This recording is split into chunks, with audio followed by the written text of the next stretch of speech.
नमस्कार किसान भाइयों गन्ना समिति के यदि आप नए मेंबर बनना चाहते हैं या ये कहें कि आप नया अपना गन्ना बॉन्ड बनवाना चाहते हैं तो आपको किन किन डॉक्यूमेंट्स की ज़रूरत पड़ेगी और आपको इसमें खर्चा कितना आएगा और आपको नए बॉन्ड बनवाते समय किन किन चीज़ों का खास ध्यान रखना है ताकि आपको यदि आपका गन्ना बॉन्ड बन भी जाता है और आप कुछ बातों का ध्यान नहीं रखते तो फिर आपकी गन्ना पर्चियाँ नहीं लगेंगी उसमें। भले ही चाहे आपका गन्ना बॉन्ड बन जाए वो आपका नेट पर भी दर्शाया जाएगा लेकिन उसमें पर्ची आपको दिखाई नहीं देगी। तो इन्हीं चीज़ों को मैं आपको बता रहा हूं आज की वीडियो में कि आप गन्ना बॉन्ड बनवाते समय अपने सुपरवाइजर से किन किन चीज़ों के लिए कहें उसका आपको खास ध्यान रखना है। किसान भाइयों मैं आपको बता दूं कि गन्ना पर्ची के संबंध में, गन्ना ऐप के बारे में और गन्ना चीनी मिल कब से चल रही हैं और गन्ना चीनी मिल कौन कौन से बीज अब के बार आपको दे रहा है, उपलब्ध करा रहा है और कौन कौन से नए अपडेट आ रहे हैं, ये सभी जानकारी केवल आपको मेरे चैनल A4 पर ही मिल पाती हैं। यदि अभी तक आपने A4 चैनल को सब्सक्राइब नहीं किया है तो कृपया करके इसे सब्सक्राइब कर दें।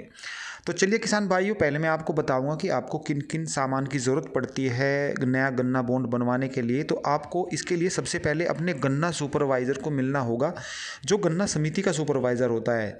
तो इसके लिए आपको फ़र्द की ज़रूरत पड़ेगी जो ज़मीन की फ़र्द होती है। इसके अलावा आधार कार्ड, बैंक पासबुक और आपको मोबाइल नंबर, क्योंकि मोबाइल नंबर पर ही अब पर्चियों के मैसेज आते हैं तो ये आपको अपना सही सही लिखवाना होगा। फ़र्द जो है ये आपको ओरिजिनल आपको उपलब्ध करानी होगी अपने गन्ना सुपरवाइज़र को। इसके अलावा आधार कार्ड है, बैंक पासबुक है, इसकी आपको फ़ोटो कॉपी आपको देनी होगी, लेकिन जो फ़र्द है वो आपको ओरिजिनल ही देनी होगी।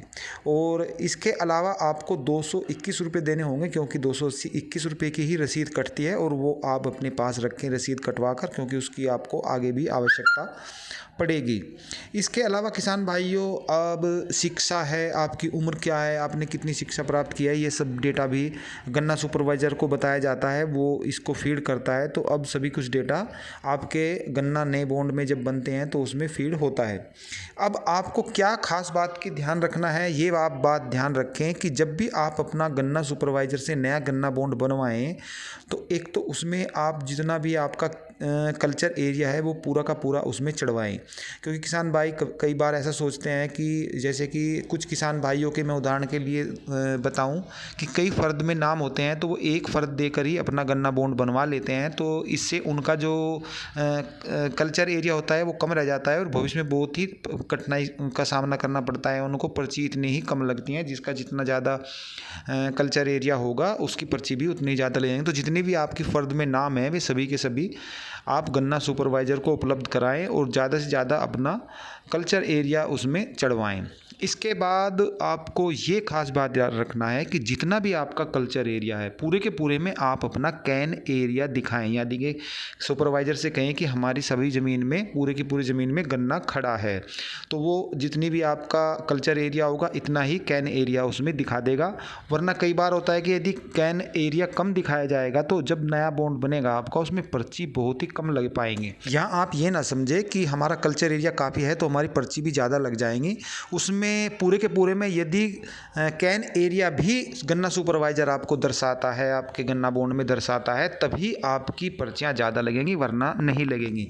कई बार ऐसा भी होता है कि गन्ना सुपरवाइज़र कैन एरिया दिखाता ही नहीं, नया गन्ना बॉन्ड बनवा देता है तो बाद में उसमें पर्ची नहीं लगती। नेट पे आप देखते हैं कि हाँ हमारा गन्ना बॉन्ड तो बन गया लेकिन उसमें फिर पर्ची लगती ही नहीं है। तो आप जितना भी आपका हो कल्चर एरिया पूरे के पूरे में कैन एरिया दर्शाएं। इस बात का पूरा जोर लगाकर अपने गन्ना सुपरवाइज़र से कहें कि इसमें कुछ गड़बड़ी नहीं होनी चाहिए, वरना फिर आपको काफ़ी कठिनाई का सामना करना पड़ेगा। यदि आप इन छोटी छोटी बातों का ध्यान रखते हैं तो आपको कोई कठिनाई नहीं आएगी, आपके गन्ना बॉन्ड में पर्ची भी ज़्यादा लगेंगी और समय से वो चलेगा भी।